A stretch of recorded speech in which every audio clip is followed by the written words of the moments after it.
Azərbaycan Respublikası Mədəniyyət Nazirliyi tərəfindən 4 iyul 2 avqust 2024-cü il tarixlərində qeyri-hökumət təşkilatları üçün mədəni və yaradıcı sənayelerin təşviqi üzrə qrant müsabiqəsində qalib olan, işğaldan azad edilmiş ərazilərdə mədəniyyət və yaradıcı sənayenin kreativ və innovativ inkişafına dair tövsiyələr adlı layihə əsasında Azərbaycanın işğaldan azad edilmiş ərazilərindəki tarix və mədəniyyət abidələrinin müdafiə təşkilatı İctimai Birliyi tərəfindən hazırlanmışdır. Filmin məzmununda əks olunan fikir və mülahizələr müəllifə aid olduğundan, filmdə səsləndirilən fikirlərə görə Azərbaycan Respublikası Mədəniyyət Nazirliyi heç bir məsuliyyət daşımır.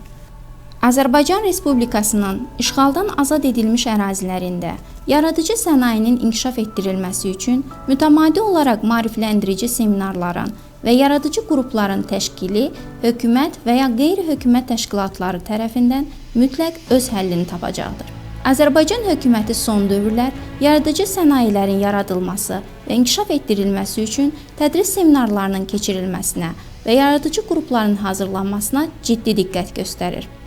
Belə ki, Mədəniyyət Nazirliyinin nəzdində yaradıcı mərkəz kimi tanınan mədəni və yaradıcı sənayelerin inkişaf mərkəzi yaradılıb və hal-hazırda uğurlu fəaliyyət göstərir.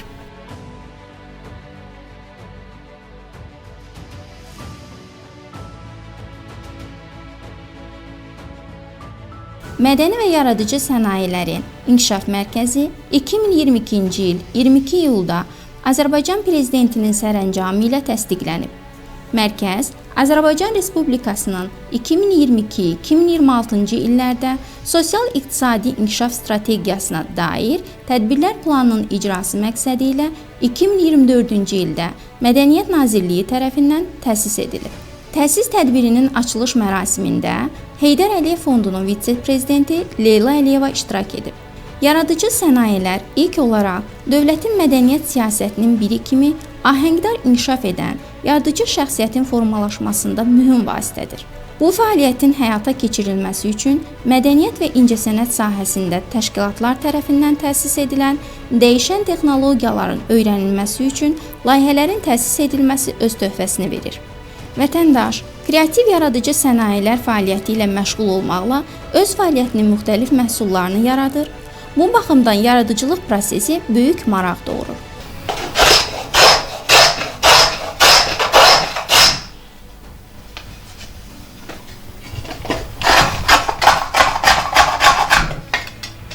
Bu proses ona görə cəlbedici görünür ki, təkcə ənənəvi formalarla bağlı deyil, həm də emosional rəngli müxtəlif çalarlı obrazlar yaradır. Bu cür obrazlar müxtəlif assosiativ və simvolik formalarla yaranan unikal, birgə yaradıcılıq proseslərinin nəticəsi olur. Çünki bu sahədə yaradıcılıq prosesi mahiyyətcə müxtəlifdir. Bu fenomen subyektiv və yaradıcı olmaqla yaradıcılıq prosesinin ən mühüm sosial təsirlərindən biri kimi qiymətləndirilir.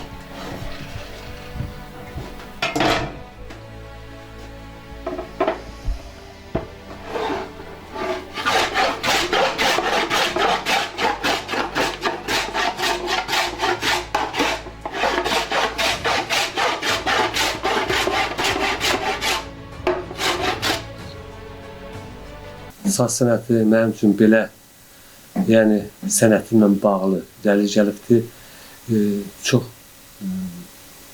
illər qabağadır.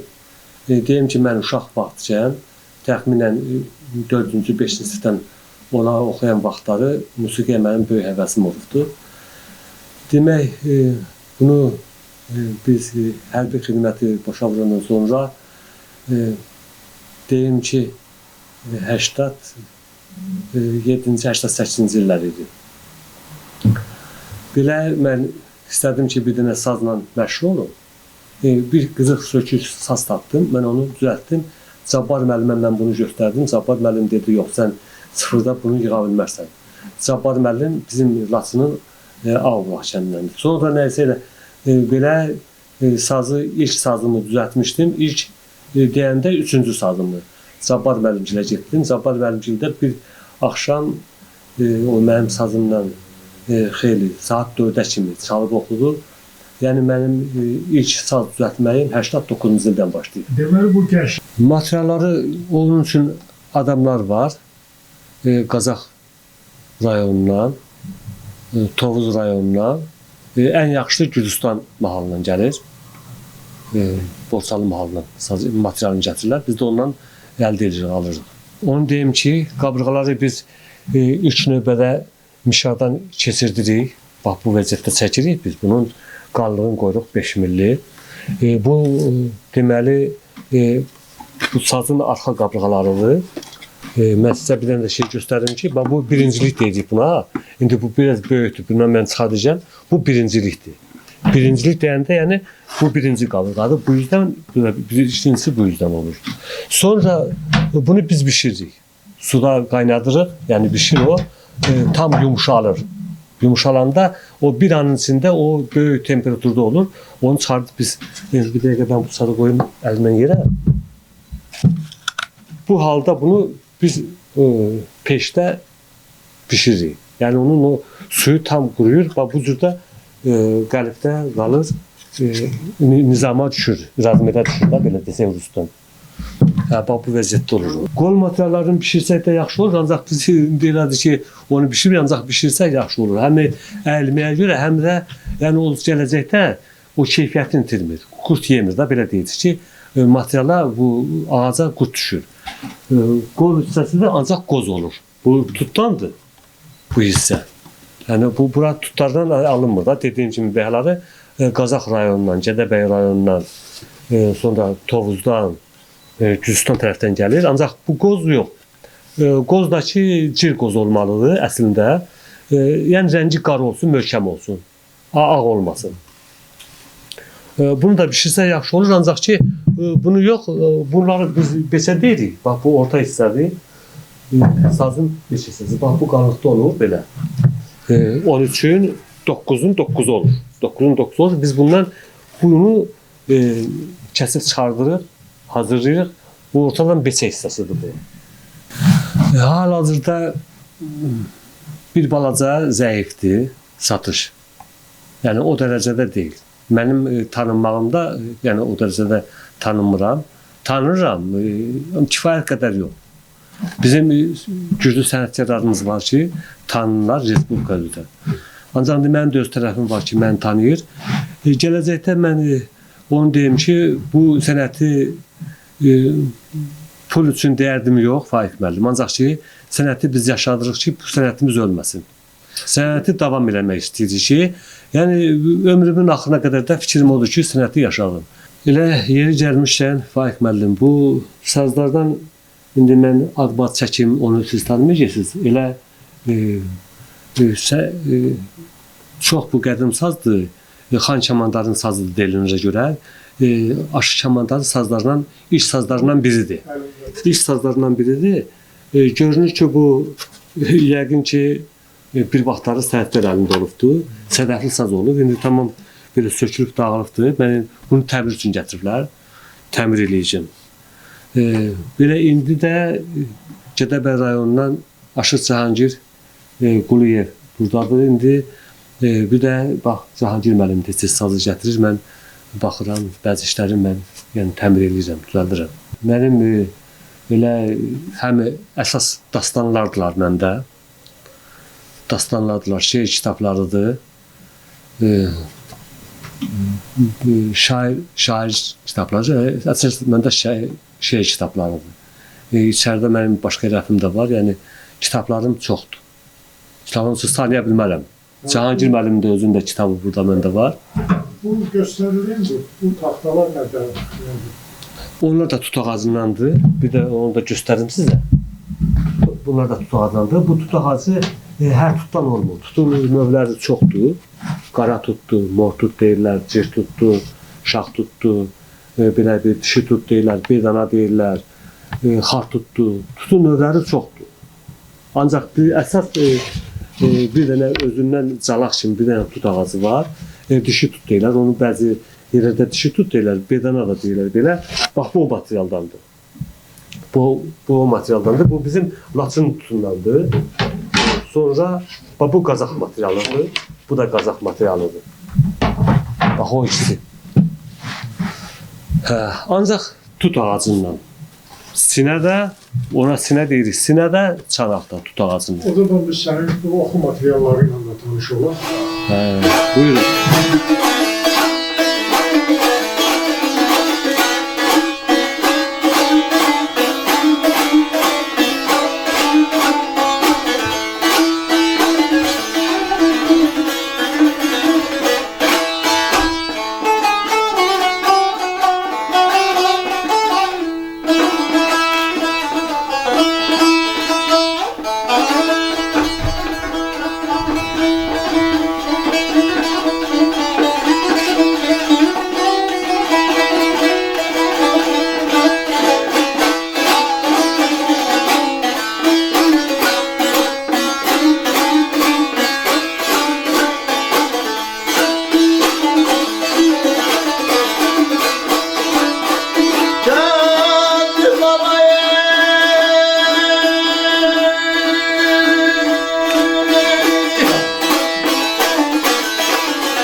Dövlət mədəniyyət siyasətinin yeni modelinin həyata keçirilməsi və mədəniyyətin müasirləşdirilməsi kontekstində yaradıcılıq sahələri gənclərin yaradıcılıq qabiliyyətləri üçün yüksək təhsil, inkişaf və tərbiyə potensialına malik olmalıdır.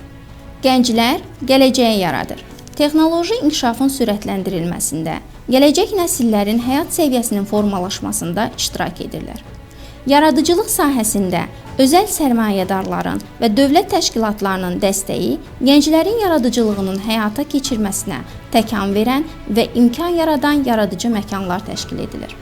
Gənclər özlərini regionun yaradıcı ritminin vacib hissəsi kimi hiss etmələri üçün öz sərgilərini təşkil etmək, öz festivallarını keçirmək kimi aktiv rola malik olmalıdırlar.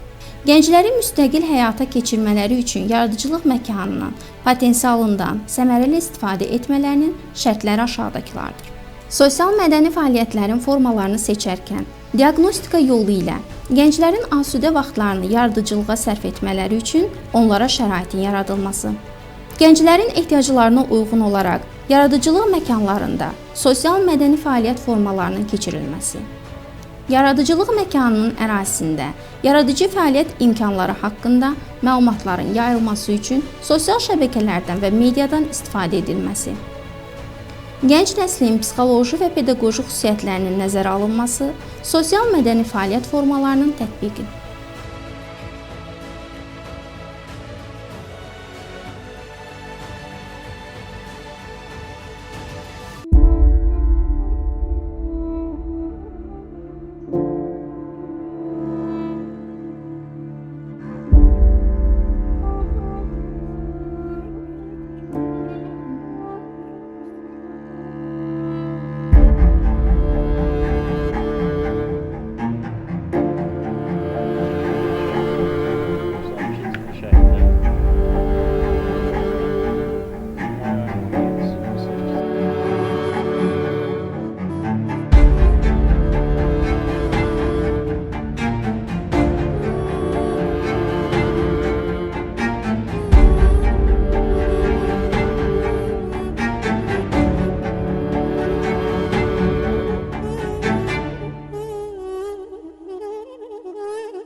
uşaqlar biz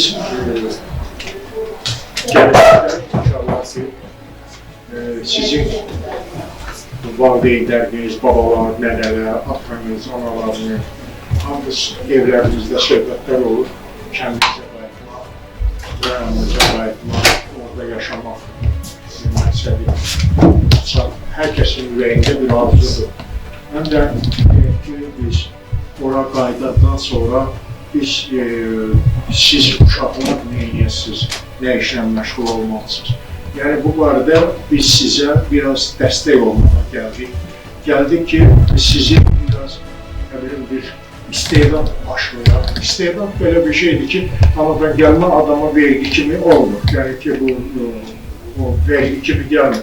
İstedad insan, uşaqlar öz üzərində çalışdıqca aşılanır, böyüyür, çoxalır.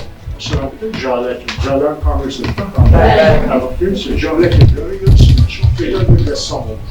Yani tam ressam değil ama çok güçlü kabiliyeti var. Bak bu kabiliyetlerin sizde de olacaktır. Yani bizi bura cəlb eləyən Azərbaycan Respublikasının Mədəniyyət Nazirliyidir. Həmin Mədəniyyət Nazirliyi birbaşa o lövhədən oxuya bilərsiniz. İşğaldan azad edilmiş ərazilərdə mədəniyyət və yaradıcı sənayənin kreativ və inovativ inkişafına dair tövsiyələr. Yəni, həmin o ki, var ki, əl işləri sizə maraq yaradar, sizə kömək eləyək, sizə gələcəkdə sərgilərdə iştirakçınızı təmin eləyək və siz rayonumuza, Quşçu kəndinə qayıdanda hər birimizin orada məşğulluğumuz olsun. Bağlanması üçün kruçoklar lazımdır, troslar lazımdır, hansı ki o qırılmayan materialdır, halqalar lazımdır, bir də aksesuarlar lazımdır ki, o da sizin zövqünüzü oxşayan bir şeylər. Necə istəyirsiniz, nə rəngi istəyirsiniz, seçim sizindir, o sizin iç dünyadızdır ki, mən bu rəngi istəyirəm. Yəqin ki, siz rəsm keçmişsiniz, rənglərin də dünyası var, bilirsiniz, isti soyuq rənglər var. Sonra insanları psixoloji tərəfdən insanları sakitləşdirən rənglər var, çılğın rənglər var, hansı rənglərdən, hansı necə istifadə var. Bunu rəsmlərimizin daha yaxından tanış ola bilərsiniz. Biz bu günlər bunun hazırlanma qaydasını mən sizə göstərirəm ki, deməli, bir də bizə lazım olan şey kəlbətinlərdir ki, hansı ki, kiçik kəlbətinlərdir, ölçüləri bundan böyük olurlar və 3-4 ədəd kəlbətindir.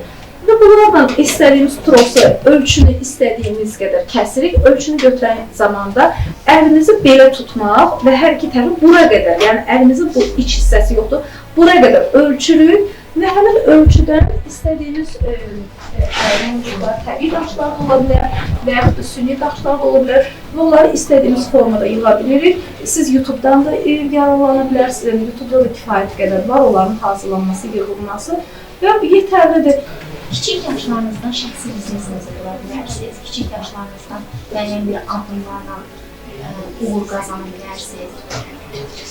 Belə gündə bizim əslində kiçik bir olmalıdır. Bunu hazırlamaq üçün bizim böyük bir maliyyətə ehtiyacımız yoxdur. Yəqin ki, hamınız çıxırsınız, üzümcüklərdə çox ucuz günlükdə satılan bir şeylərdir.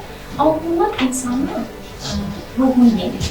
İnsan bunlarla məşğul olanda sakitləşir, əsəbləri sakitləşir. Əminəm ki, içimizdə hamımızda belə bir məşğuliyyətlərə ehtiyac var.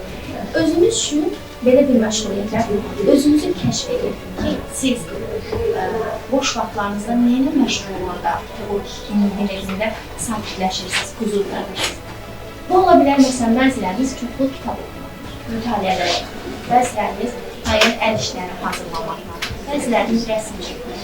Siz özünüzü artıq kəşf etmək yönəldiniz. 8-ci, 9-cu sinifdə uşaqlar artıq belə deyilər, bilirlər ki, mən gələcəkdə nə olmaq istəyirəm. Şərt deyil ki, biz gələcəyimizi bu sahə üzrə yönləndirək. İmini rəssam olaq, imini emalatxanamız olsun. Şərt bu deyil. Şərt odur ki, biz boş vaxtlarımızı necə dəyərləndirik. Ümid edirəm ki, hamımız üçün uğurlu olacaq bu tədbir. Mən heç adını da bilmirdim. Sizin kimi kiçik yaşlardan nəsə düzəltməyə, nədənsə nə yaratmağa, bəlkə də özümü tapmağa can atmışam həmişə. Bilirəm ki, sizin də içinizdə, hamının içində, yəni necə deyim, hər kəsin bir özünə məxsus hissləri var ki, hər kəs özünü bir peşədə tapır. Xəlqə mənim sözünə qüvvət, nə bilim, kitab oxumaq olar, rəsm ola bilər bu, film seyrin, yəni gözəl bir tarixi film seyrin edə bilərsiniz və s. Ancaq əsas odur ki, özünüzü tapasınız. Yəni, bir də nəyi demək istəyirəm, biraz heyecanlıyam, üzrünü sayır. Yəni, peşə öyrənmək, elm öyrənməyə, bilirəm ki, dərslərinizə daha çox üstünlük verirsiniz, yəni ona mane olmur, əksinə ona dəstək olur. Niyə? Çünki peşə ilə məşğul olanda, o aldığın boş enerjini, güc ki toplayırsan, enerji alırsan, onu dərsə yönləndirsən. Yəni, o daha gözəl olur. Bir də ki, indiki texnoloji dövrdə, hansı ki, telefondur, kompüterdir, bunlar sizə, yəni, düzdür, informasiya alırsınız, daha bilikli olursunuz, ancaq eyni zamanda mənfi tərəfləri də var. Yəni, çox istəyərdim ki, telefondan aldığınız informasiyalar, necə ki, bir-birinizə ötürürsünüz, bulaşıcı olur, onun yerinə, əksinə, bir-birinizə peşə ötürəsiniz, peşəyə həvəsi ötürəsiniz. Yəni, bu bulaşıcı olsun, məncə onda dünyamız daha gözəl olar. Hər birinizə uğurlar arzulayırıq, bizə çox xoş oldu. Düşünürəm ki, inşallah sizə də xoş oldu. Ən azı məlumat topladınız.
Bizim məktəb Lasır rayonu Quşçukənd orada məktəbi adlanır.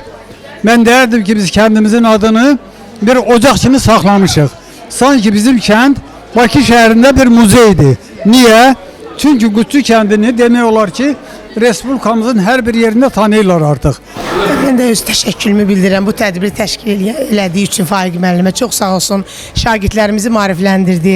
Bu bizə çox bir yaxşı, necə deyim, şagirdlərimizin yadında qaldı. Bir var eşitmək, bir var gözlə görmək. Onlar gördülər bunu, çox sağ olsun. Motivasiya oldu, bilmədiklərimizi öyrəndik. Çox sağ olsun. Biz də inşallah, davamı olar inşallah. Biz də bunu Laçında təşkil eləyərik, daha böyük. Ümumiyyətlə, çox şükürlər olsun ki, 44 günlük müharibədən sonra Azərbaycanın Qarabağ regionu və Şərqi Zəngəzur regionuna böyük qayıdış proqramı həyata keçirilir. Bu böyük qayıdış proqramı çərçivəsində ərazilərdə mənzillərin yenidən bərpa olması, həyat şəraitinin yenidən bərpa olunması, iş şəraitinin yenidən bərpa olunması, bir növ həmin ərazilərdə yaşanılmış həyat yenidən qaytarılıb bərpa olunması istiqamətində fəaliyyət göstəriləcəkdir. Amma məsələ burasındadır ki, o kreativ bugün sənaye dediyimiz əl işlərindən deyək ki, o yaradıcılıq işləri o ərazilərdə tətbiq olunmasına dair biz tövsiyələr hazırlayırıq ki, həmin tövsiyələr çərçivəsində deyək ki, burada olan insanlar, orada olan yaradıcı insanlar, orada olan gənclər, yeniyetmələr və yaradıcılığa meyilli insanların fəaliyyətləri hansı istiqamətdə müəyyənləşəcəkdir ki, yəni bax biz bunlar haqqında söhbət eləyəcəyik. Söhbət deyək ki, biraz bundan öncə deyək gənclərin bu kreativ sənətin, yəni əl işlərindən, yaradıcı gənclərin bu sahədə çalışmaları müzakirə mövzusu oldu, yəni söhbət mövzusu oldu. Yəni siz bir mütəxəssis olaraq, yəni o gənclərin, deyək ki, yaradıcı gənclərin bu istiqamətdə fəaliyyətləri haqqında daha yaxşı məlumat verə bilərsiniz ki, biz onun tətbiqini işğaldan azad olunmuş rayonlarda, eyni zamanda Laçın şəhərində və Sus və deyim ki, Zavux kəndlərində tətbiqini mütləq şəkildə görəcəyik. Bəli, mən də sizinlə keçən dəfə şagirdlərlə görüşünüzdə oldum, məktəbli şagirdlərlə görüşünüzdə oldum. Orada müşahidə etdim ki... Quşçu kənd tam orta məktəbdə bizim görüşümüz oldu. Yəni o məktəbdə biz görüşdük. Laçın rayonu Quşçu kənd orta məktəbdə. Bəli, Quşçu məktəbində həmin görüşdə mən də iştirak edirdim. Həmin şagirdlər arasında orada 8-ci, 9-cu sinif şagirdləri var idi.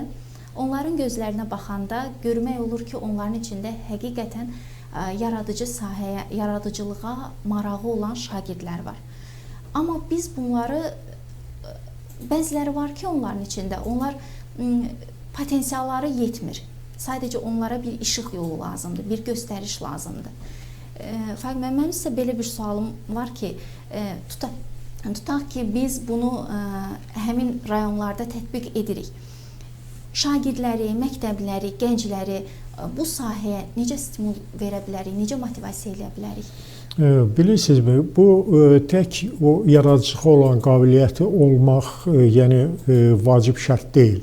Vacib şərtdir daha doğrusu, əsas məsələ deyil. Yəni bu əsas məsələ uşaqların, gənclərin ora, deyək ki, marağının artırılmasına səbəb mütləq şəkildə onların bir gəlir mənbəyi kimi bu mövqedən çıxış etməsidir. Yəni insanın yaratdığının ona gəlir gətirirsə, o ailəsində ümumiyyətlə o daha çox qəbul olunur və cəmiyyətdə daha çox, kəndində, cəmiyyətdə və s.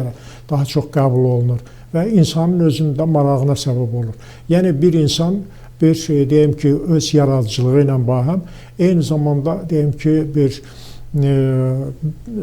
subyekt kimidir. Yəni deyək ki, bir biznes subyekti kimi, sahibkar subyekti kimi də yetişməyə başlayır. Yəni bu istiqamətdə respublikamızda çox geniş şəkildə fəaliyyət göstərilir. Azərbaycan Respublikası Mədəniyyət Nazirliyi tərəfindən bu işlə, Heydər Əliyev Fondu tərəfindən bu işlərə diqqətlər ayrılır. Əsas məsələ həmin yaradıcılığın deyək ki, sahibkarlıq subyektinə çevrilməsində biz kömək etməliyik. Yəni bu bizim hər birimizin bugünkü gündə işimizin əsasını təşkil edən bir məsələdir. Bəli. Mən əslində sizdən bu mövzuda çox razıyam. Çünki bunun cəmiyyətə iqtisadi faydaları da var. Hansı ki, burada kiçik sahibkarlıq formalaşır, müəyyən bir iş yerləri açılır. Gələcək üçün bu kimi faydaları var. Bilirsiniz, yəni bəli, bunun eyni zamanda bir iş kimi faydaları var. Amma bu eyni zamanda mən deyim ki, insanların, gənclərin məşğulluğunu təmin eləyir. Yəni bu insanlar öz boş vaxtlarında istifadə elədikləri, yəni bax bu yaradıcılıq işi, bu peşə axırda bunlara deyim ki, sahibkar kimi bir bir formalaşır bu insanlarda və bunların deyim ki, gələcəkdə ola bilsin ki, həmin sahibkarlar o deyək ki, brend məhsullar istehsal eləsinlər və onlar nəinki Azərbaycanda, eyni zamanda Azərbaycandan xaricdə onların satışlarını, sərgiləri təşkil olunsun. Yəni bax bu istiqamət ümumiyyətlə güman edirəm ki, işğaldan azad olunmuş ərazilərimizdə aparılan digər vacib işlərlə bərabər olduqca vacibdir. Bəli, vacib məsələlərdən biridir. Onu da qeyd eləmək istəyirəm ki, hal-hazırda gənclərlə işləyirəm özüm. Görürəm ki, onlar asudə vaxtlarını düzgün dəyərləndirə bilmirlər, düzgün qiymətləndirə bilmirlər. Bunun üçün Təhsil Nazirliyinin dəstəyi ilə fəaliyyət göstərən peşə təmayüllü siniflər var. Düşünürəm ki, bunun da həmin işğaldan azad olunmuş rayonlarda fəaliyyət göstərərsə, şagirdlər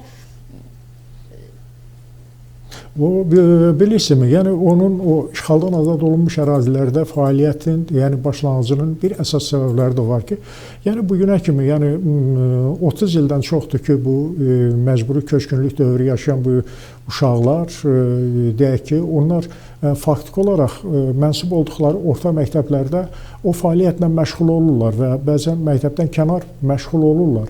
Yəni bax, ən yaxşı hallardan biri də budur ki, həmin uşaqların əməklərini, yəni onların o yaradıcılıq yaratdıqları o məhsulların işğaldan azad olunmuş ərazilərdə sərgiləri keçirilsin. Və bu digər, deyim ki, orada yaşayan digər uşaqlara böyük bir, deyim ki, göstərici ola bilər. Yəni onlar üçün böyük bir faydası ola bilər. O zaman sizə belə bir sual vermək istəyirəm ki, baxın, bu milli musiqi alətlərinin həmin işğaldan azad olunmuş torpaqlarda istehsal olunması, düzəldilməsinə fikriniz, münasibətiniz necədir? Biz faktiki olaraq Laçın rayonundan, deyək ki, Mirik kəndindən o sazbənd olan Mürsəl Ağalovun biz emalatxanasında olduq, orada çəkilişlər elədik. Və eyni zamanda deyim ki, nağara ustası Əkbər Həsənov var. Yəni bu Laçın şəhər sakinidir, özü musiqiçisidir. Yəni bu istiqamətdə. Mən deyim ki, bu alətlərin orada hazırlanması ümumilikdə götürəndə Laçının aşıq sənətinin, yəni musiqi sənətinin də bir bərpasına deyək ki, yönəli bir fəaliyyətdir. Məsələn, biz deyək ki, orada deyim ki, Laçın rayonunda Aşıq Umbay, Aşıq Ziyadxan kimi və digər deyim ki, çoxlu sayda deyim ki, şairlər, yazıcılar, alimlər yetişdirilibdir, yəni yetişibdir. Onların hamısının əksəriyyəti yəni bugünkü gündə yaşayırlar, yəni onlar bugünkü gündə görürlər. Yəni həmin ustad sənətkarların deyək ki, orada getmələri, orada deyim ki, o işlə məşğul olmaları, yəni öz aşıqlıq sənəti və ya ki, musiqiyə məşğul olmaları, deyək ki, o əhalinin ora böyük qayıdış çərçivəsində məskunlaşdıqca daha çox ehtiyac olunacaqdır. Yəni, o, deyim ki, alətlərin mükəmməl olaraq o yerdə hazırlanması, yəni orada hazırlanması tək Laçın rayonu üçün deyildir. Yəni biz Mürsəl Ağalovun yanında olanda onun Gədəbəydən yanına bir müştərisi gəlmişdi, ona saz düzəltdirirdi və orada o bizi öz bir musiqilərinə də qonaq elədi. Yəni Laçına kənar rayonlardan da olan insanlar ora gələcəklər, ora qonaq gedəcəklər, orada o sifariş eləyəcəklər. Bir növ deyim ki, musiqi alətlərinin istehsalı da orada bir sahibkarlıq subyekti kimi inkişaf etdirilə bilər və mən düşünürəm ki, bu daha çox vacibdir.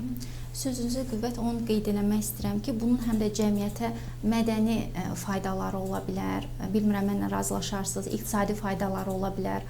Məsələn, mədəni faydaları kimi mən mədəni irsin tanınmasını deyə bilərəm.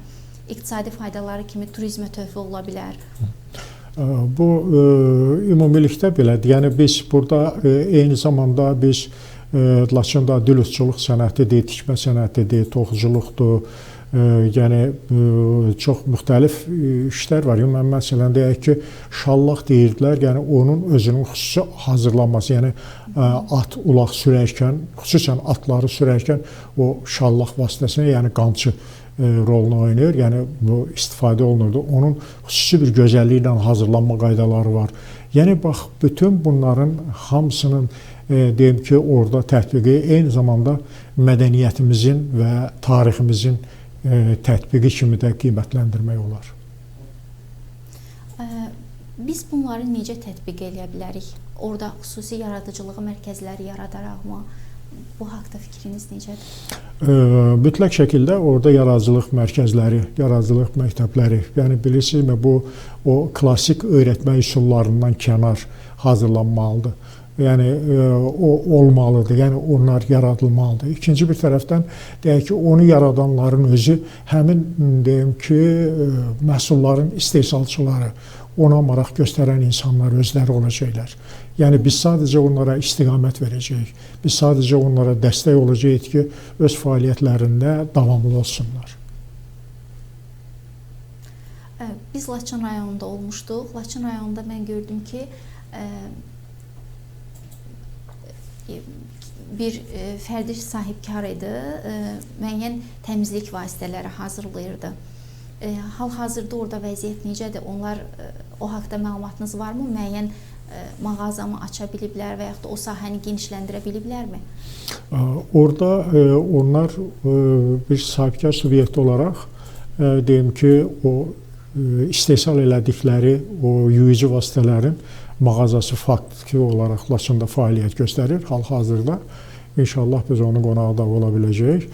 Və eyni zamanda deyim ki, kənd təsərrüfatı məhsulları istehsalıyla məşğul olanlar, deyək ki, bal istehsalı ilə məşğul olanlar var ki, o balı xüsusi bir korobkalarda, xüsusi bir qutularda hazırlayaraq, yəni onu brend mal kimi təqdim eləyirlər ki, yəni bax bu əsas üçün çox vacibdir və çox böyük bir işdir.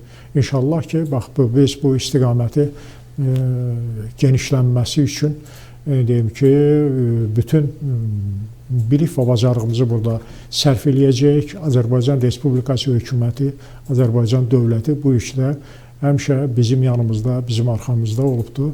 Yəni faktiki olaraq, yəni o indi barmaqla sayılan nümunələrin 10, 15, 20 yaxın gələcəkdə çatdırılması ümumiyyətlə bizim gələcək kreativ sənayənin, yaradıcı sənayənin inkişafından söhbət salacaqdır. Sağ olun, təşəkkür edirəm. Siz də sağ olun.